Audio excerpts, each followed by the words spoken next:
ফাত্তাবিউস সাওয়াদাল আযম ফাইন্নাহু মান শাদ্দা শাদ্দা ফিন্নার। যেই দলের সাথে থাকলে দিন কায়েম, ইসলামী হুকুমত কায়েম, আল্লাহর জমিন আল্লাহর দিন কায়েম, কোরআনের রাজ কায়েম করা সহজ হবে, ওই দলকে অনুসরণ করাটা তোমাদের জন্য সময়ের দাবি। উলামায়ে কেরাম শোনেন, ফাত্তাবিউস সাওয়াদাল আযম, যেই দল দিন কায়েমের ক্ষেত্রে অগ্রগামী। এই জন্য শায়েখে চরমনাই পীর সাহেব হুজুর বলছে, আমাদের মধ্যে তেমন কোনো দূরত্ব নাই, আমরা কাছাকাছি চলে এসেছি। এই জন্য ভণ্ড বেদাতীদের মাথার মধ্যে ঠাড়া পড়ছে। তার মানে ইসলামী দলগুলো এখন একেবারে সংঘবদ্ধ। সুবহানাল্লাহ পড়বেন না? মাসলাক যার যার, মাযহাব তার তার, ইসলাম সবার। এই জন্য আগামীর দিন হবে আল্লাহর কোরআনের দিন, আগামীর দিন হবে আলেম উলামার দিন, আগামীর দিন হবে আলেমদের বাংলাদেশ। ঠিক এরকম। এই জন্য রসুলের কথা, ফাত্তাবিউস সাওয়াদাল আযম, যেই দলকে অনুসরণ করলে আল্লাহর জমিন আল্লাহর দিন কায়েম সহজ হয়, ওই দিনকে অনুসরণ করাটা সহজ হয়, ওই দলটাকে অনুসরণ করাটা ফরজ হয়ে যায়। যদি এই কাজ আপনি করতে না পারেন, ফাইন্নাহু মান শাদ্দা শাদ্দা ফিন্নার, তবে আপনি জাহান্নামী হয়ে যাবেন। এই জন্য যেহেতু একটা সুবর্ণ সুযোগ ইসলামপন্থীদের অনুকূলে আগামীর দিন কোরআনের দিন, এই জন্য আমরা কি হৃদয়ের সর্বোচ্চটুকু দিয়ে আলেম উলামার সাথে থাকতে রাজি আছি? একটা স্লোগান দেন, সব দল দেখা শেষ। আলেমদের সাথে কারা কারা আছেন? দুই হাত তুলে আল্লাহকে দেখান, হাতগুলো টান টান করেন।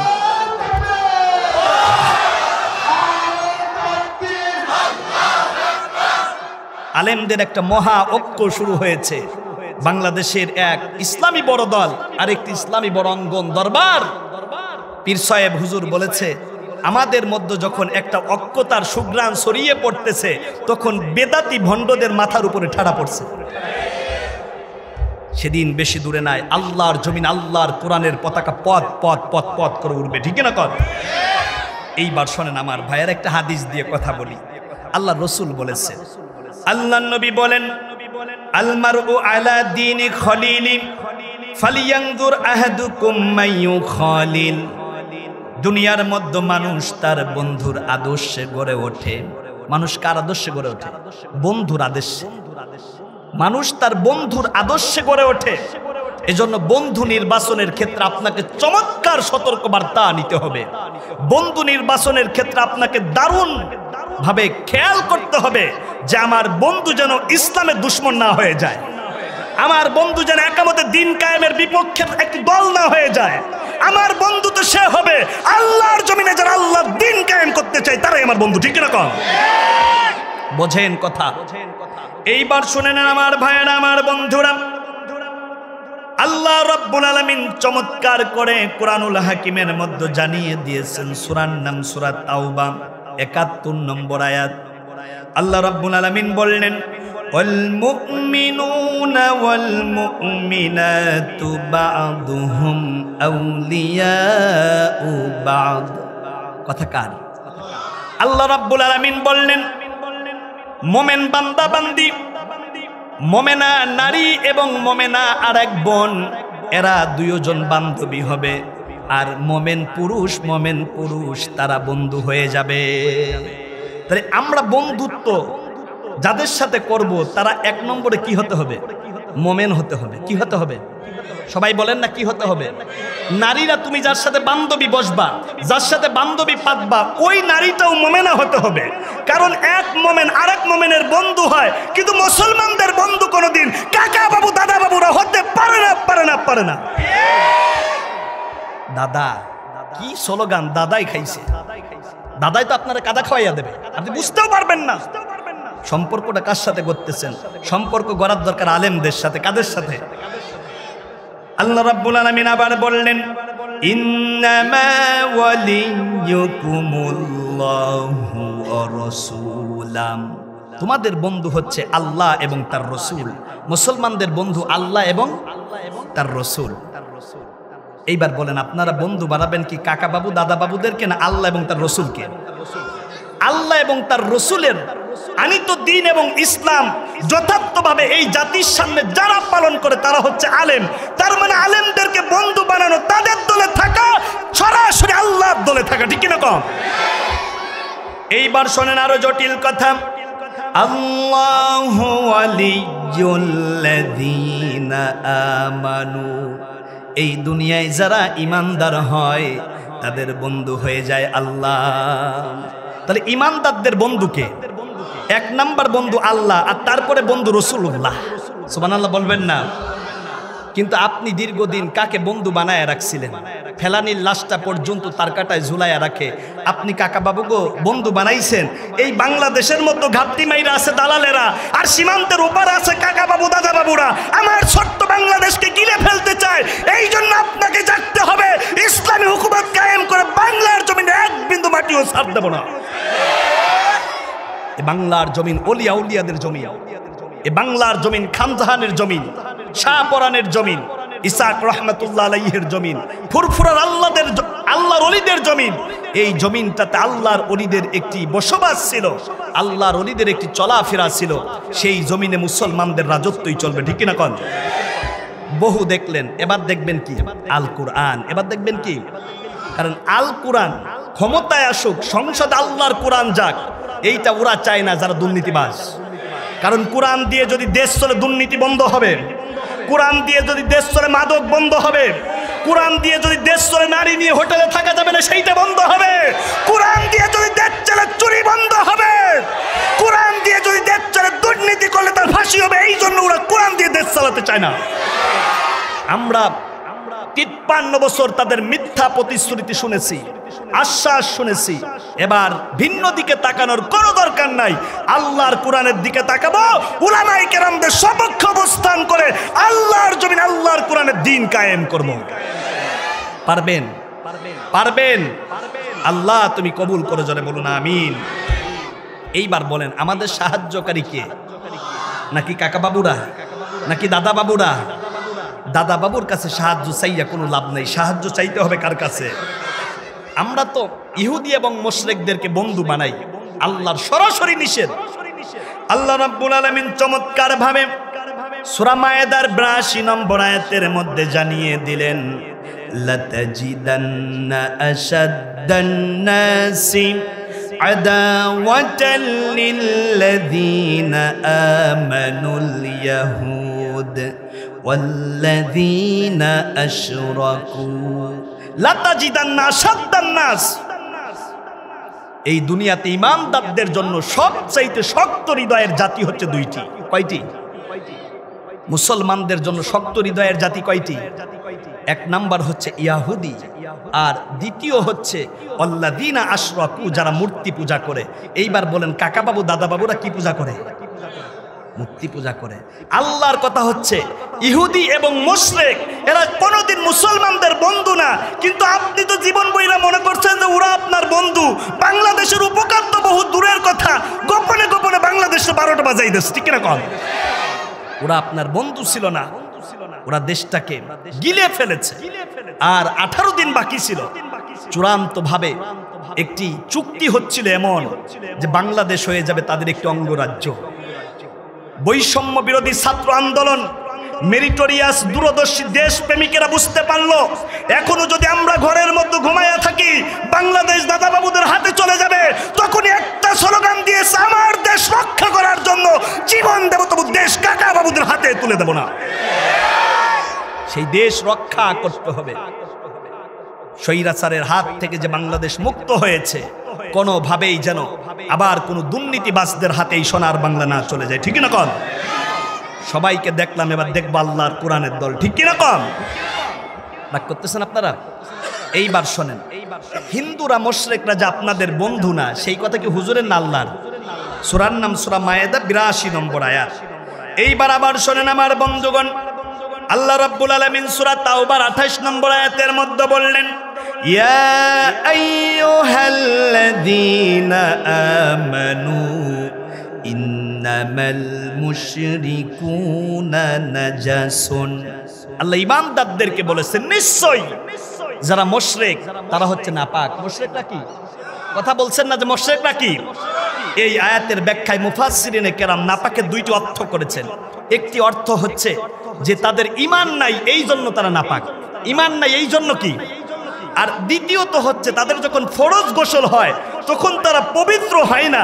এই জন্য দেখবেন যে আপনি পাশের দেশে ট্রেনের মধ্য দিয়ে যাইবেন, একটা বুমরা বুমরা গন্ধ হয়। তার মানে ওরা ফরজ গোসলের ব্যাপারে খুব অসচেতন। এই জন্য মুফাসসিরে কোরআন, মুফাসসিরিনে কেরাম বলেছে এই দুইও কারণ ওরা নাপাক। ওদের কি ঈমান আছে? এই জন্য ওরা নাপাক। আর ফরজ গোসল তো ঠিক মতো করেই না, এই জন্য আরো বেশি নাপাক। ঠিক কিনা বল? এই নাপাকদের সাথে আপনি মুসাফা করবেন, এই ব্যাপার আল্লাহর রাসূল বলেছে, উলামায়ে কেরাম রয়েছে। খুব দারুণ করে কথা বোঝেন। আল্লাহর নবী বললেন, মান সাফাহাল মুশরিকিনা ফালিয়াতাওয়াদ্দাম। তোমরা যদি কখনো মুশরিকের সাথে মুসাফা করো, হ্যান্ডশেক করো, এরকম মুসাফা করি না আমরা?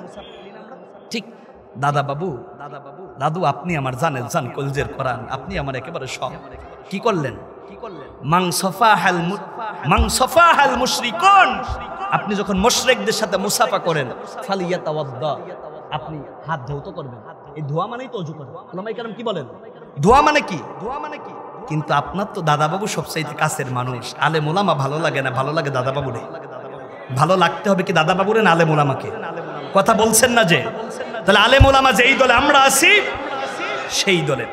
এইবার শোনেন আল্লাহর নবীজির একটি হাদিস, লা তাকুমুস সাআ হাত্তা তালহাকা কাবাইলা মিন উম্মতি বিল মুশরিকিন। আল্লাহর রাসূল বলেছেন, ততক্ষণ কিয়ামত হবে না যতক্ষণ আমার নামধারী এক শ্রেণীর উম্মতেরা মুশরিকদের সাথে হাত না মেলাবে। নামে মুসলমান আব্দুর রহিম, কিন্তু হাতটা মিলাইছে কার সাথে? মুশরিকের সাথে। আল্লাহর রাসূল বলেছেন, এই দৃশ্যপট যখন জাতির সামনে উপস্থাপন হয়ে যাবে, এই দৃশ্যপট যখন জাতির সামনে ওপেন হয়ে যাবে, মুসলমানের সম্পর্ক ইহুদিদের সাথে, মুসলমানদের সম্পর্ক মুশরিকদের সাথে, মুসলমানদের সম্পর্ক দাদা বাবুদের সাথে, কাকা বাবুদের সাথে, আল্লাহর রাসূল বলেছে এই রকম দৃশ্য যখন হয়ে যাবে, বুঝতে আর বাকি থাকবে না কিয়ামত খুব সন্নিকটে। সম্পর্ক রাখবেন মুশরিকদের সাথে, আলেমদের সাথে। আর একটু আসতে বলেন, কাদের সাথে? আলেমদের সাথে। এইবার শোনেন আরো জটিল কথা। আল্লাহর হাবিব সাল্লাল্লাহু আলাইহি ওয়াসাল্লাম হাদিসে মুবারাকের মধ্যে দারুণ করে বললেন, হাদিসের রাবি হলো সাওবান রাদিয়াল্লাহু তাআলা আনহু। আন সাওবান মাওলা রাসূলিল্লাহি সাল্লাল্লাহু আলাইহি ওয়াসাল্লাম, আল্লাহর নবীর সাহাবী সাওবান রাদিয়াল্লাহু তাআলা আনহু আল্লাহর নবীর ঘরের মধ্যেই থাকতেন, নবীর কাছেই বড় হয়েছেন।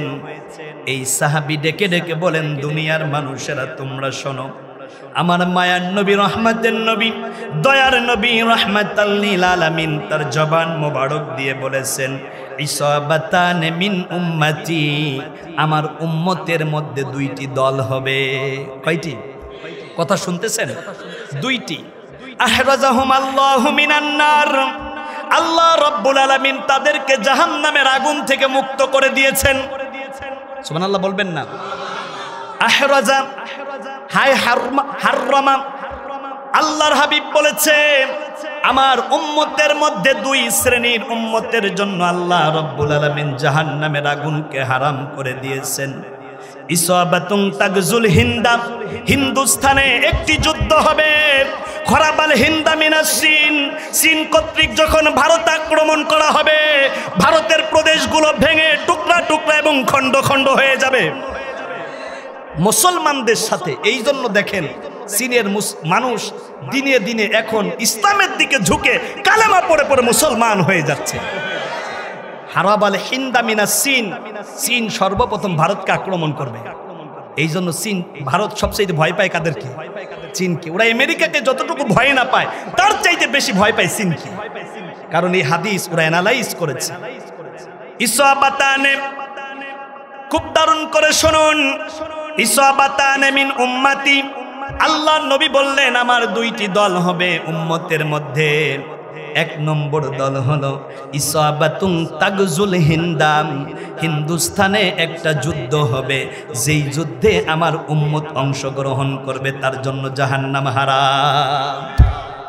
আমার ৫৬,০০০ বর্গ মাইলের ছোট্ট সোনার বাংলাদেশ নিয়ে যদি তোমরা কোনো ধরনের ষড়যন্ত্র করো, বাংলার 20 কোটি মুসলমান রাজি আছে, দাঁত ভাঙা জবাব দেবে, তোদের সাথে যুদ্ধ করবে, তবে ঈমান বিক্রি করবে না। এই যুদ্ধের নাম হলো গজওয়াতুল হিন্দ।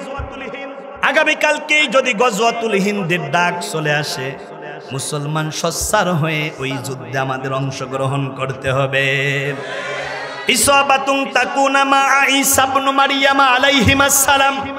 আল্লাহর নবী বলল, শেষ বেলায় পয়গম্বর ঈসা নবীন যখন আমার উম্মত হবেন, ওই ঈসা পয়গম্বরের সাথে আমার যেই উম্মতেরা অংশগ্রহণ করবে তারাও জান্নাতি। ফাকামা আবু হুরায়রা রাদিয়াল্লাহু তাআলা আনহু, আবু হুরায়রা রাদিয়াল্লাহু তাআলা আনহু দাঁড়িয়ে গেলেন, আল্লাহর হাবিবকে ডেকে বললেন, রাসূল গো, আল্লাহ যদি আমাকে হায়াত দেয়, আমি আবু হুরায়রা এই যুদ্ধে অংশগ্রহণ করব। আল্লাহর হাবিব এই হাদিসটা বর্ণনা করার পরে কিছুক্ষণ তিনি চুপ থাকলেন। সাহাবীরা জিজ্ঞাসা করলেন, লেমা সানাতা হাযা ইয়া রাসূলুল্লাহ, ও আল্লাহর নবী আপনি কেন চুপ থাকলেন? নবী চোখের পানি ছেড়ে দিয়ে বললেন, আমার সাহাবীরা তোমরা শোনো, এই যুদ্ধের ময়দানে আমার শত শত নয়, হাজার হাজার নয়, কোটি কোটি উম্মত জীবন দিয়ে তারা শহীদ হয়ে যাবে। এই জন্য আমি রাসূলুল্লাহর চোখের গোড়ায় পানি, কারণ আমি তো উম্মতের জামিনদার। একটু পরে আবার ফাতাবাসসামা দাহিকা, আল্লাহর রাসূল একটা মুস্কি হাসি দিলেন। সাহাবীরা বললেন, রাসূল হাসার কারণটা কি? বুঝলাম না। কয় যুদ্ধটা বড় ভয়াবহ হবে, মুসলমান মারা যাবে, কিন্তু শেষ পর্যন্ত আল্লাহ রব্বুল আলামিন মুসলমানকে বিজয় দিয়ে দেবেন। নাসরুম মিনাল্লাহি ফাতহুন করিব, মুসলমানদের বিজয় সন্নিকটে। সেই দিন বেশি দূরে নয়, হিন্দুস্তানের সাথে মুসলমানদের যদি যুদ্ধ হয়, নিজের বুকে তাজা রক্ত ঢেলে দিয়ে গজওয়াতুল হিন্দের যুদ্ধে কারা কারা অংশগ্রহণ করতে রাজি আছেন? 2 হাত তুলে দেখাও। যুবক ভাইয়েরা, মায়ের কাছ থেকে বিদায় নিয়ে নাও, বাবার কাছ থেকে বিদায় নিয়ে নাও, আপনজনদের কাছ থেকে বিদায় নিয়ে নাও। গজওয়াতুল হিন্দের ডাক যদি চলে আসে, নিজের বুকের তাজা রক্ত ঢেলে দিয়ে কালেমার পতাকা উড্ডীন করবই করব, ঠিক কিনা কর? আহারে, মায়ের কাছ থেকে বিদায় নিতে হবে।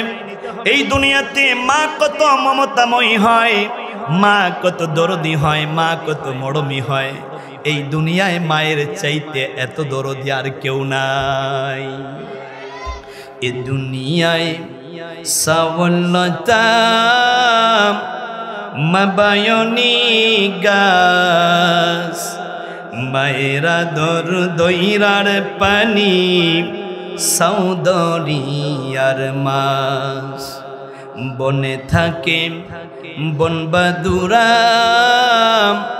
সাউ থাকে তার বুকে, তবু মায়ে সাউ সারে না, পড়লে হাজার দুঃখে। এ দুনিয়ায় কি মায়ের চাইতে আপন কেউ আছে? আল্লাহ রব্বুল আলামিন খুব চমৎকার করে মা বাবার শানে সূরা বানী ইসরাঈলের 23 নম্বর আয়াতে আমাদের জন্য দারুণ একটি দৃষ্টিভঙ্গি পেশ করেছেন। সুবহানাল্লাহ পড়েন। কথা কি হুজুরের না আল্লাহর? কথা মোল্লার না আল্লাহর? মোল্লার কথা বাদ দেওয়া যায়, আল্লাহর কথা বাদ দেওয়ার কোনো সুযোগ আছে? সে আল্লাহর নামে তাকবীর দান, লিল্লাহি তাকবীর। আল্লাহ রাব্বুল আলামিন বললেন, ওয়াকাদা রাব্বুকা আল্লা তা'বুদু ইল্লা ইয়্যাহু ওয়া বিল ওয়ালিদাইনি ইহসানা। আল্লাহু আকবার। ও রব্বাকা ফাকাব্বির, তাকবীর হবে কার নামে? আল্লাহর নামে। তাকবীর কি দলীয় স্লোগান না আল্লাহর স্লোগান? আল্লাহর স্লোগান দিতে আপনারা রাজি আছেন? বদরের প্রান্তে 1000 কাফেরের বিপক্ষে 313 জন সাহাবী আল্লাহু আকবারের তাকবীর দিয়েছিল। আল্লাহ রাব্বুল আলামিন মুসলমানদেরকে বিজয় দিয়েছিলেন, ঠিক এরকম। বাংলার জমিন থেকে 20 কোটি মুসলমান যদি আবারও আল্লাহর নামে তাকবীর দিতে পারি, 150 কোটি হিন্দুস্তানের মানুষের সাথে আল্লাহ রাব্বুল আলামিন মুসলমানদের বিজয় দেবেন, ঠিক এরকম। ভয়ের কোনো কারণ আছে? কোয়ান্টিটি দেখবেন না, ঈমান দেখবেন। মুসলমানদের মধ্যে কি আছে? ईमान से। बातिल से दबने वाले बातिल से दबने वाले हाय आसमां नहीं हम सौ बढ़ कर चुका है तू इंतहा हमारा। বিশ্ব দেখেছে বারে বারে মোমেন কখনো হারে না, জীবন দিতে পারে মুসলমান কোনোদিন ঈমান দিতে পারে না। দিনের জন্য যদি জীবন দেওয়ার দরকার হয় জীবন দেব, অর্থ দেওয়ার দরকার হলে অর্থ দেব, তবে এবার আমরা আল্লাহর কোরআনের বাংলাদেশ দেখবই দেখব। কিসের বাংলাদেশ দেখবেন? কত দরবার শুধু দরবার নিয়ে পড়ে থাকে, কিন্তু চরমোনাই দরবারের মতো একটা হক দরবার আল্লাহর জমিন আল্লাহর কোরআনের দিন কায়েমের এক আন্দোলন করে, ঠিক এরকম আমরা সত্যের পক্ষে থাকতে চাই। আল্লাহর জমিনে যারা দিন কায়েমের সপক্ষে অবস্থান করবে সে ভিন্ন মাসলাকের হলো আমরা কলিজা দিয়ে তাদেরকে ভালোবাসতে চাই, ঠিক এরকম। প্রথমেই বলেছিলাম আও মুহিব্বান, আলেমদেরকে ভালোবাসতে হবে, কিন্তু অনেক ক্ষেত্রে এই হাদিসের এই অংশের মুখালেফ হয়ে যায় উলামায়ে কেরাম। এক মসজিদের ইমাম আর এক মসজিদের ইমামকে দেখতেই পারি না, এক মুয়াজ্জিন আর এক মুয়াজ্জিনের পছন্দই করি না, আলিয়ার হুজুর কওমিদেরকে সহ্যই করতে পারি না, কওমির হুজুর আলিয়াকে ভিন্ন কিছু মনে করি না। এই দূরত্ব ভেদাভেদ ভুলে কনজারভেটিভ সংকীর্ণ মন মানসিকতা পরিহার করে আলেমদেরকে এক জায়গায় দাঁড় হতে হবে, ঠিক কিনা কম। তার উজ্জ্বল এক দৃষ্টান্ত আপনাদের দক্ষিণ পানগা কাজিরগা, এই জায়গা আলিয়ার হুজুরেরা আছে, কওমির হুজুরেরা আছে। কেন জানি মনে হয় দক্ষিণ পানগা কাজিরগার সব হুজুরেরা আলিয়া কওমি একই সুতায় গাথা মালার মতো। দক্ষিণ পানগাবাসী আপনারা ধন্য, এখানে বিভিন্ন অঙ্গনের আলেম পেয়েছেন, কিন্তু আলেমদের মধ্যে এত এক মায়া, সকালে বিকালে দুপুরে রাতে এক আলেম আর এক আলেমের খোঁজখবরই নেয়। কেন জানি মনে হয় আপন মায়ের পেটের ভাই। তামাম বাংলাদেশের আলেমদের এরকম হওয়া দরকার। আমার মনে হয় দক্ষিণ পানগার আলেমদের থেকে অন্যান্য অঞ্চলের আলেমদের শিক্ষা নেওয়া দরকার, ঠিক কিনা কন। এই আলেম উলামার একটি সংগঠন আছে, ইমাম মুয়াজ্জিন ঐক্য পরিষদ। ইমাম মুয়াজ্জিন ঐক্য পরিষদ, যেখানে ইমাম মুয়াজ্জিনদের এতটা ভালোবাসা, কেন জানি মনে হয় যে ইমামরা মুয়াজ্জিনদের জন্য, মুয়াজ্জিনরা ইমামদের জন্য কলিজাকে উজাড় করে দেয়। সুবহানাল্লাহ। আমি বহু জায়গা ঘুরেছি, কিন্তু আলেমদের মধ্যে যে এত সৌহার্দ্য, আলেমদের মধ্যে যে এত সম্প্রীতি আর ভালোবাসা, এটা দক্ষিণ পানগা আসার পরে খুব পূর্ণভাবে দারুণভাবে উপলব্ধি করেছি। সুবহানাল্লাহ। আল্লাহ আলেমদেরকে আরো সম্মানিত করুন, করুন আমিন। আমি যে জায়গায় কথা বলতেছিলাম, আপনারা আমার কথা শুনতেছেন? আল্লাহ রাব্বুল আলামিন বললেন আমি আল্লাহর ইবাদত করার পর ইবাদতটা হবে কার? আরেকটু জোরে বলেন কার? মক্কাতুল মুকাররমায় আপনারা হজ করেন তো ইবাদত করেন কার? কিন্তু দেখেন ভণ্ডরা আবার কি বানাইছে, ওরা মাঝে মাঝে এমন কথা বইলা ফেলে আহারে ঈমান চইলা যায়। শোনো দরবারি ভাই, হজ করিতে মরা মাঝি ভান্ডারে যাই। এই কথা বলার পরে কি মুরিদের ঈমান থাকে? কথা বলেন থাকে? এরকম মুরিদ যদি সমাজে পান, ঝাঁটা করে সমাজ থেকে বিদায় করা দরকার, ঠিক না? হক দরবারকে হৃদয় দিয়ে ভালোবাসবো, হক দরবারের জন্য জীবন দেব, জীবন দেব, তবু হকের বিপক্ষে অবস্থান করব না, করব না, করব না। আগামী 18, 19, 20 বাংলাদেশের এক হক দরবার, চরমোনাই দরবারের বার্ষিক মাহফিল, যাদের সম্ভব যাবেন। আহারে হুজুরদের বয়ান শুনে চোখের পানি ঝরঝর করে পড়ে, কারণ আল্লাহওয়ালাদের কথা শুনলে মনে হয় কেন জানি আমি আল্লাহর কথাগুলো শুনতেছি। সুবহানাল্লাহ। মাঝখানে আমি একটু দাওয়াত দিয়ে ফেললাম, আমার যদি মাহফিল না থাকতো আমি যেতাম, কারণ আমি বেশ কয়েকবার গিয়েছি। সময় সুযোগ পেলে আবার যাব, আপনাদেরকে দাওয়াত দিচ্ছি, যাদের সুযোগ থাকলে অন্তত 3 দিন এই আল্লাহর ওলিদের দরবার থেকে ঘুরে আসবেন ইনশাআল্লাহ। বলেন মানে ইনশাআল্লাহর মধ্যে কেন জানি একটু ফাটল আছে, জোরে বলেন না ইনশাআল্লাহ। আমি মূল কথার দিকে যাচ্ছি। আল্লাহর ইবাদতের পরে মা বাবার এহসান করতে হবে। মা বাবাকে কি করতে হবে? সবাই বলেন না কি করতে হবে? আল্লাহ রাব্বুল আলামিন মা বাবার ব্যাপারে একবারের জন্য বলে নাই তোমরা আমি আল্লাহর ইবাদত করার পরে তোমাদের মা বাবার খেদমত করবা, খেদমত করবে, এই কথা আল্লাহ বলেন নাই। আল্লাহ বলছে এহসান করো। কি করো? এহসান কাকে বলে? এহসান শব্দটি হচ্ছে আনলিমিটেড, আর খিদমত শব্দটি হচ্ছে লিমিটেড। রাতে 3টা বাজে আপনার মা আপনাকে ডাকবে, দুনিয়ার সব কাজ বাদ দিয়ে মায়ের কাছে হাজির হয়ে যাবেন, এইটাকে আরবিতে বলে এহসান।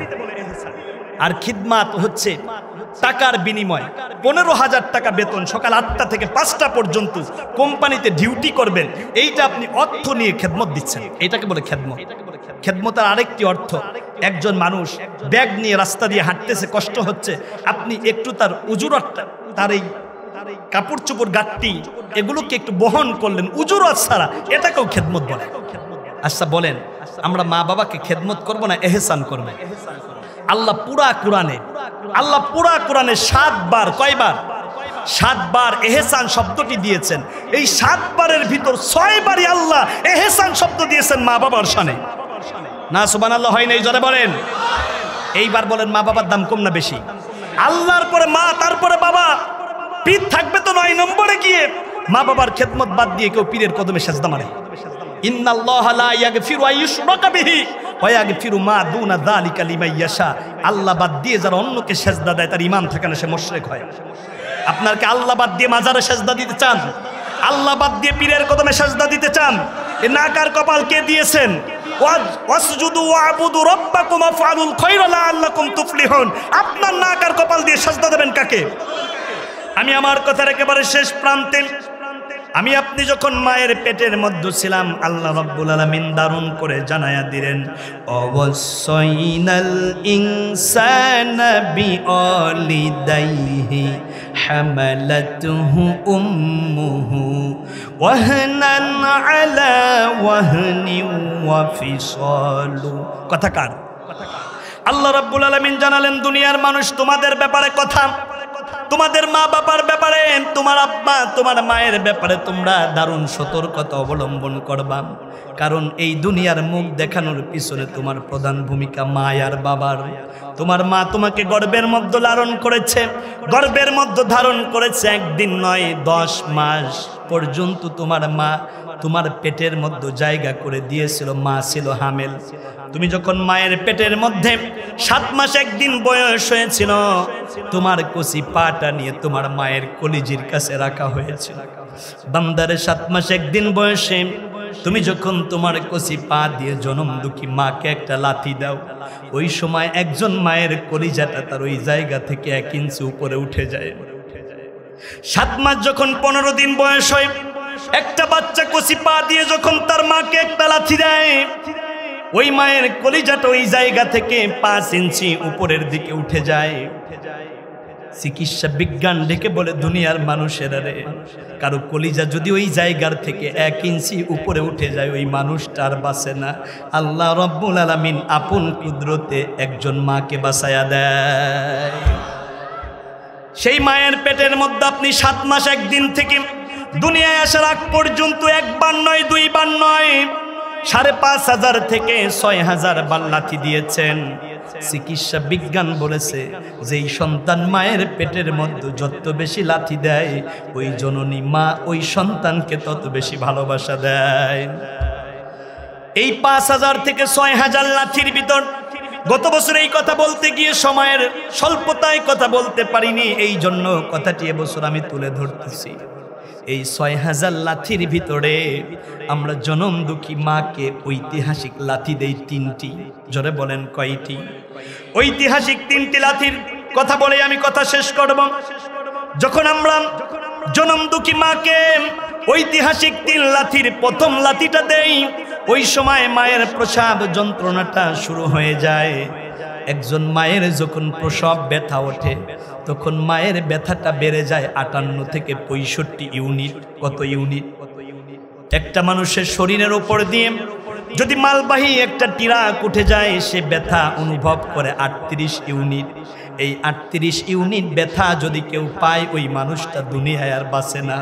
আর আপনাকে দুনিয়ায় আনার সময় জনম দুঃখী মা 58 থেকে 65 ইউনিট ব্যথা অনুভব করেছে। এর মধ্যে আবার আপনার লাথি, আপনি যখন মাকে প্রথম লাথি দিয়েছিলেন, ওই সময় আমার আপনার মায়ের ডিম্বের 7টি পর্দা ফেটে গিয়েছিল। ওই সময় মা ডেকে ডেকে বলেছিল, পানি পানি পানি। এই সময় গর্ভধারিণী মাকে পানি দেওয়া নিষেধ আছে, মাকে পানি দেওয়া হয় না। চিকিৎসা বিজ্ঞান বলে ওই সময় যদি দুনিয়ার সব পানি একজন মাকে দিয়ে দেওয়া হয়, ওই মা পানি পান করে ফেলবে, কিন্তু মায়ের তৃষ্ণা নিবারণ হবে না। মা তৃষ্ণার্ত, মায়ের প্রচন্ড পিপাসা, মা পানি পানি বলে চিৎকার করে। এর মধ্যে আমার মতো আপনার মতো ছোট্ট বান্দা তার কচি পা দিয়ে আবার জনম দুঃখী মায়ের জরায়ুতে একটা লাথি দেই। মায়ের জরায়ুতে যখন একটা লাথি দেই, মায়ের জরায়ুর 13টা পর্দা ফেটে যায়। ওই 13টা পর্দা যখন ফেটে যায় তখন মায়ের ব্লিডিং শুরু হয়ে যায়। এই জন্য দেখবেন মা বোন যখন সুতিকা গৃহে যায় তখন অনেকগুলো কাপড় নিয়ে যায়, ওই কাপড়গুলো রক্তে রঞ্জিত হয়ে যায়। 1 থেকে প্রায় 1.5 কেজি ব্লিডিং একজন মায়ের হয়। আপনি কল্পনাও করতে পারবেন না। তৃতীয় লাঠিটা আমি আপনি যখন আপনার মাকে দিয়েছিলাম, আপনার মায়ের কলিজার পর্দাটা যখন ফেটে যায়, ওই সময় জনম দুঃখী মা বেহুশ হয়ে যায়, সেন্সলেস হয়ে যায়। আর ওই সময় পানির থলিটা ফেটে যেই জায়গা দিয়ে আমি আপনি দুনিয়াতে আসবো পিচ্ছিল হবার পরে আল্লাহ রাব্বুল আলামিন প্রথম আপনার মাথাটাকে বের করে দেয়। দুনিয়াতে আসার পরে আমি আপনি প্রথম একটি শব্দ বলেছিলাম, শব্দটি হচ্ছে উম্মি। শব্দটি কি? উলামায়ে কেরাম রয়েছেন, উম্মি শব্দের অর্থ হচ্ছে মা। একবার বলা যাবে কি মা? এই দুনিয়াতে আমি আসার পরে প্রথমে আল্লাহ বলি নাই, রাসূলুল্লাহ বলি নাই, প্রথম যেই শব্দটি বলেছিলাম শব্দটি হচ্ছে উম্মি। মেডিকেল সায়েন্স বলল সন্তান যখন তৃতীয়বার মাকে লাথি দেয়, মায়ের কলিজার পর্দাটা যখন ফেটে যায়, কিন্তু 1-2 মিনিট পরে আর ওই কলিজা ফাটাটা বোঝা যায় না। কারণটা কি? সন্তান যখন উম্মি বলে ডাক দেয়, সন্তানের মুখের কাছে একটা ইথার ধরল, আর জনম দুঃখী মায়ের কলিজার উপরে একটা মাইক্রোস্কোপ যন্ত্র ধরল। মেডিকেল সায়েন্স ডেকে বলে দুনিয়ার মানুষেরা শোনো, সন্তান যখন তার কচি মুখ দিয়ে, নিষ্পাপ মুখ দিয়ে একবার উম্মি আওয়াজটা দেয়, সন্তানের মা ডাকটি মায়ের কলিজার মধ্যে এমন ভাবে ছড়ায়া পড়ে, ওই মায়ের ফেটে যাওয়া কলিজা সন্তানের মা ডাকের কারণে আল্লাহ রিফাইন করে দেয়। এই কারিগরের নাম কি? আস্তে বলবেন না, জোরে বলেন, এই কারিগরের নাম কি? এই জনম দুঃখী মা আমাদের দুধ পান করিয়েছেন 2.5 বছর। ওয়াল ওয়ালিদাতু ইউরদি'না আওলাদাহুন্না হাওলাইনি কামিলাইন। আল্লাহু আকবার। আল্লাহ রাব্বুল আলামিন মায়ের স্তনের মধ্যে দুধ দিয়েছিলেন। দুধটাকে না করেছেন গরম, না করেছেন ঠান্ডা। বাচ্চা কচি মুখ দিয়ে পান করবে যতটুকু লাগবে। আল্লাহ রাব্বুল আলামিন মায়ের এই স্তনের রিজার্ভ ব্যাংকে তোমার জন্য দুধ রেখে দিয়েছিলেন। ছোট্ট একটি সমীকরণ শোনেন আমার ভাইয়েরা, আমার বন্ধুগণ। প্রথম 3 মাস আমি আপনি যখন মায়ের স্তন থেকে দুধ চুষা শুরু করি, এই 3 মাসে আমি আর আপনি দুধ খেয়েছি 150 লিটার। কত লিটার? পরের 3 মাস আমি আপনি মায়ের স্তন চুষে চুষে দুধ খেয়েছি 270 লিটার। আর এই 6 মাস থেকে 18 মাস পর্যন্ত আমার বন্ধুগণ, আমার ভাইয়েরা, এই 6 চলে গেল, 2 বছর পর্যন্ত বাকি থাকলো 18 মাস। এই 18 মাসে আমি আপনি মায়ের স্তন থেকে দুধ পান করেছি 1800 লিটার। আমার ভাইয়েরা, আমার বন্ধুগণ, 1080 লিটার। কত লিটার? 18 মাসে 1080 লিটার দুধ পান করেছি। এবং শেষের যেই 6 মাস আমি আপনি মায়ের স্তন থেকে আবার দুধ পান করেছি 270 লিটার। সর্বমোট আমি আপনি মায়ের স্তন চুষে চুষে দুধ পান করেছি মাত্র 1800 লিটার। কত লিটার? 1800 লিটারকে আপনি যদি কেজিতে কনভার্ট করেন তাহলে 1620 কেজি হয়। কত কেজি? 1620 কেজিকে আপনি যদি আবার মনে কনভার্ট করতে চান, ও যুবক ভাইয়েরা, 1620কে আপনি 40 দিয়ে ভাগ দেন, প্রায় আপনি 40.5 মণ, মানে হচ্ছে 40 মণ 20 কেজি দুধ আপনার মায়ের স্তন থেকে পান করেছেন। আমি আমার শেষ কথাটি আপনাদেরকে নিয়ে বলে যেতে চাচ্ছি, স্বাধীনতার 53 বছরে আমি আর আপনি কিন্তু 1টা 2টা দল দেখি নাই, বহু দল দেখছি। দাদাকে দেখলাম কাকাকে দেখলাম, বুবুকে দেখলাম, এইবার শুধু আল্লাহর কোরআনের দলটাই দেখা বাকি আছে, ঠিক কিনা পান? তাহলে এইবার আপনারা যাবেন আল্লাহর কোরআনের দিকে নাকি আপনারা চলে যাবেন তাগুতি শাসনের দিকে? সবাই কোরআনের দিকে আসতে চান। এইবার শেষ কথা, ফাত্তাবিউস সাওয়াদাল আযম ফাইন্নাহু মান শাদ্দা শাদ্দা ফিন্নার। যেই দলের সাথে থাকলে দিন কায়েম, ইসলামী হুকুমত কায়েম, আল্লাহর জমিন আল্লাহর দিন কায়েম, কোরআনের রাজ কায়েম করা সহজ হবে, ওই দলকে অনুসরণ করাটা তোমাদের জন্য সময়ের দাবি। উলামায়ে কেরাম শোনেন, ফাত্তাবিউস সাওয়াদাল আযম, যেই দল দিন কায়েমের ক্ষেত্রে অগ্রগামী। এই জন্য শায়েখে চরমনাই পীর সাহেব হুজুর বলছে, আমাদের মধ্যে তেমন কোনো দূরত্ব নাই, আমরা কাছাকাছি চলে এসেছি। এই জন্য ভণ্ড বেদাতীদের মাথার মধ্যে ঠাড়া পড়ছে। তার মানে ইসলামী দলগুলো এখন একেবারে সংঘবদ্ধ। সুবহানাল্লাহ পড়বেন না? মাসলাক যার যার, মাযহাব তার তার, ইসলাম সবার। এই জন্য আগামীর দিন হবে আল্লাহর কোরআনের দিন, আগামীর দিন হবে আলেম উলামার দিন, আগামীর দিন হবে আলেমদের বাংলাদেশ, ঠিক এরকম। এই জন্য রসুলের কথা, ফাত্তাবিউস সাওয়াদাল আযম, যেই দলকে অনুসরণ করলে আল্লাহর জমিন আল্লাহর দিন কায়েম সহজ হয়, ওই দিনকে অনুসরণ করাটা সহজ হয়, ওই দলটাকে অনুসরণ করাটা ফরজ হয়ে যায়। যদি এই কাজ আপনি করতে না পারেন, ফাইন্নাহু মান শাদ্দা শাদ্দা ফিন্নার, তবে আপনি জাহান্নামী হয়ে যাবেন। এই জন্য যেহেতু একটা সুবর্ণ সুযোগ ইসলামপন্থীদের অনুকূলে আগামীর দিন কোরআনের দিন, এই জন্য আমরা কি হৃদয়ের সর্বোচ্চটুকু দিয়ে আলেম উলামার সাথে থাকতে রাজি আছি? একটা স্লোগান দেন, সব দল দেখা শেষ। আলেমদের সাথে কারা কারা আছেন? দুই হাত তুলে আল্লাহকে দেখান, হাতগুলো টান টান করেন।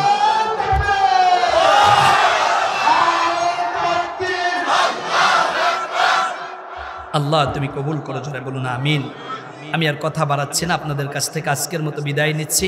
আবার কোনো দিন কোনো এক মাহফিলে দেখা হবে। আমি শারীরিকভাবে খুব অসুস্থ। আমি গতকালকে ছিলাম নীলফামারী, এবার বলেন নীলফামারী থেকে ঢাকার দূরত্ব প্রায় 400 কিলোমিটার। আমি আর কথা বাড়াচ্ছি না, অসুস্থ শরীর নিয়ে আপনাদের সামনে যতটুকু কথা বলেছি একেবারে জোর করে কথা বলেছি। আমি বাইতুল মুকাদ্দাসের হুজুরকে বলেছিলাম যে হুজুর এই বছরের জন্য আমাকে বাদ দেন, আমি হয়তো আবার পরবর্তীতে যদি থাকি তখন বলবো। হুজুর বললেন যে না, সবাই যেহেতু কথা বলবেন, গ্রামের খতিব হিসাবে আপনার অবশ্যই থাকা দরকার। এই জন্য আমার কষ্ট হলো, আমি আপনাদের সামনে কথা বলেছি। কেউ যদি অন্তরে কষ্ট পেয়ে থাকেন আল্লাহর হস্তে ক্ষমা করবেন, আমার জন্য দোয়া করবেন।